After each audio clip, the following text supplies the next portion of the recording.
Napansin ko rin dun sa karera, paring Nax. Hindi ko alam kung ginawa to ng Australia. Hindi ko napansin. Pero sa mismong screen ng race, meron nang pinapakita sa baba, yung parang battery na icon. May parang energy bar na yung mga kotse, di ba? Tapos nakasulat kung ano pang power ang pwede nilang i-deploy. Kung available pa yung overtake, available pa yung boost. Nakakadagdag din yun. Mas madali mong maintindihan yung karera. So, good Yes, job correct. yun. Ngayon, buti nga dinagdag yun eh. Kasi parang dun mo na makikita na si Russell nag-deploy na ng kanyang energy dun sa long straight bago mag-turn 1. Pero si Hamilton, hindi pa.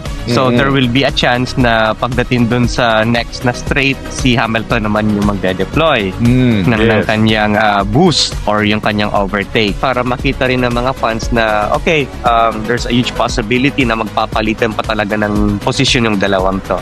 Kasi makikita mo kahit yung yung mismong battery life nila, nakikita mo nagre-recharge 69%, 35%. Masarap din makita yun kasi, sige, hintay ka lang, pre, malapit na mag-recharge yung manok ko. Eto na, di ba?